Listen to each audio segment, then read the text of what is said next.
If you have been praying to God concerning something and you are yet to receive answer to that prayer, before you get discouraged, I want you to listen to this. In Exodus chapter 2 verse 23, the Bible said the Israelites groaned from under their slavery, and they cried to God, and their outcry for help came unto God. And after that, God began to move, and God brought them out of slavery, right? So you could as well say, wow, these people, they are prayer warriors. A generation who cried unto God, and their outcry ascended to heaven and touched God, and God began to move, and God brought them out with a mighty hand. You can say, wow, these people are prayer warriors. Because a kind of prayer that can move God to such an extent must be an heartfelt prayer, right? So meaning that as when they were praying that prayer, they actually meant it. But in the middle of their transitioning from Egypt into their promised land, these same people, these same so-called prayer warriors, they began to say, we wish we had died in Egypt. They are the same people who will say, let us go back into Egypt. They are the same people who will look at Moses and confront Moses and say, why did you bring us out of Egypt to come and die here? Now, I want you to know that for a generation to pray to God, to an extent, to pray to God to a point that God moved to such an extent, where God was parting the Red Sea, where God was sending plagues to Egypt, and God brought them out with a mighty hand. I want you to know that that prayer was an heartfelt prayer. It was an heartfelt prayer. It wasn't just a prayer that was prayed it wasn't just a prayer that was prayed casually. Because to the degree to which your heart is invested in a prayer, it is to that degree that you can see God move when He wants to move. So that is why the Bible said, the fervent, effectual prayer of a righteous man availeth much. These same people who prayed such an heartfelt prayer, when God began to answer their prayer, and they began to come face to face with some situations that made it look like it's getting tougher, then they began to wish they had remained in Egypt. Now, you have also been praying to God concerning something, and it seems as though since you began to pray concerning this thing, it seems as though it began to get worse. Could it be that the reason why it looks as though your yesterday is better than now, which is not going to be permanent actually? Could it be that it is because God has already started answering your prayers? I mean, you wanted to take a step. A lot of people advise you, don't do it. But you so much believed that it was God telling you to do it. You so much believe that God will back you up. But now it seems God is not coming for you at all.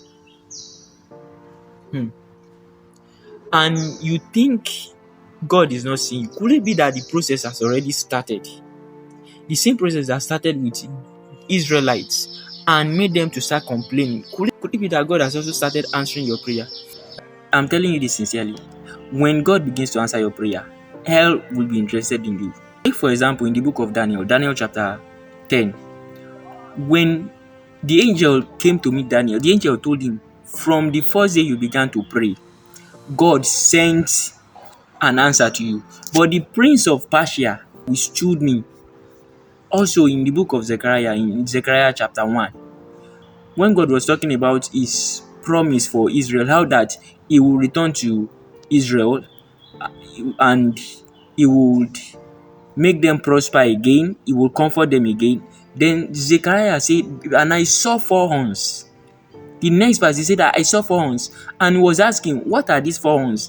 Then the angel told him, these horns are the horns that scattered Judah, and these craftsmen, they have come to terrify them. So, could it be that the reason why, could it be that after you started praying unto God, and it was getting tougher and tougher and tougher, and it seems as though God is not coming to help you, it seems as though God is not coming for you, could it be that God has already started answering your prayer? Because see how the same people, the Israelites, they were the same people that prayed. They prayed themselves, they literally prayed themselves out of bondage, out of slavery. But when the answer came, they were the same people that were crying that they want to go back into how they were before God started answering their prayer. I tell you, the answers to prayer doesn't always come by magic. Most of the time, it comes as process, and you need to endure the process. When they lacked water and they were complaining, if only they had understanding that God is bringing them into a land flowing with milk and honey, they will have told themselves, we may not have water now, but God is bringing us into a land flowing with milk and honey. In fact, do you know what the Bible said about that land that God was taking them into? That was in Deuteronomy chapter 11, verse 12, thereabout. The Bible said that it is a land that God cared for, a land that the eyes of God is always on from the beginning of the year to the end of the year, a land that drinks rain from heaven, a land of mountains. See how beautiful their destination is.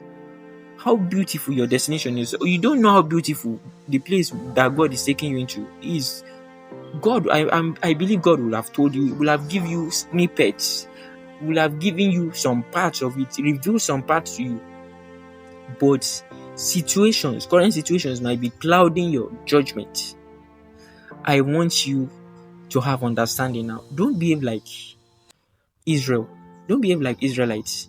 I want you to always encourage yourself. When it seems it's getting tougher and you are about to lose it, encourage yourself. Tell yourself, I may not have water now, but God is bringing me into a land flowing with milk and honey. There is nobody who ever walked with God and trusted God that ended up being ashamed. John said, in the beginning was the Word, and the Word was with God, and the Word was God. So this same word is talking about Jesus, right? Which is God. And we saw Jesus, who is this same lamb who was slain from the foundation of the earth. So this same lamb who was slain is God, right? And in that his vulnerable state, as a lamb that was slain, he started his journey with God, came as man, went to the cross, came as man, endured all sorts of shame and embarrassment. They confronted him, they betrayed him, they spat on him, went to the cross, crucified, and died. Life died. Salvation went to hell, right? But overall, zoom out, at the end of that journey, the Bible says God exalted him, number one, gave him a name above all names, number two, he became the Savior, number three, and God made him Lord. That was in Psalm where the psalmist said, the Lord said to my Lord, sit here at my right hand until I make your enemy your footstool. That was his coronation service. So we can see that even God walked with God. God the Son walked with God the Father, and he never remained the same. At the end of that journey, God exalted him. God the Father didn't say, well, son, you know that you are also God, so there's nothing in me that I can give you. No, God the Father was so infinite in himself that he still had something to add to God the Son. And God the Son was exalted. He never remained as that lamb that was slain. So I tell you, there are times when life will slay you. There are times when it might look like it has ended. Life died on the cross. Salvation went to hell. There are times when things will happen that it will look like it has ended with you. But I'm telling you, that is not the end of the journey. Keep walking with God. You may not have water now, but God is bringing you into a land flowing with milk and honey. So if you have been praying for something and it is becoming harder and harder, I want you to know that that is a sign that you are already in the process. That is a sign that you're already in the process. So whenever it is getting tougher, encourage yourself. I want you to tell yourself, I may not have water now, but God is taking me into a land flowing with milk and honey. Don't be like Israel, that when they didn't have water, they complained. So it is a law anyway. You cannot walk with God and fail. Please, this is an encouragement to you. Keep going, keep going. Whenever it seems like the devil is discouraging you, tell yourself, I may not have it now, but God is taking me into a land flowing with milk and honey. There are practical things to do while you are just make there are practical things to do while you are in a process of your work with God, in the process of your answered prayer. Make sure you are in alignment with God, right? Make sure you are in alignment with God. Make sure that you are obedient. Whatever God tell you to do, find out what God is wanting you to do. Do them, don't complain, right? And make sure you trust God. Be optimistic, be hopeful every time. If this message has blessed you, kindly drop a like and drop a comment and subscribe to this channel or follow this channel depending on whichever platform you are watching from. Thank you so much.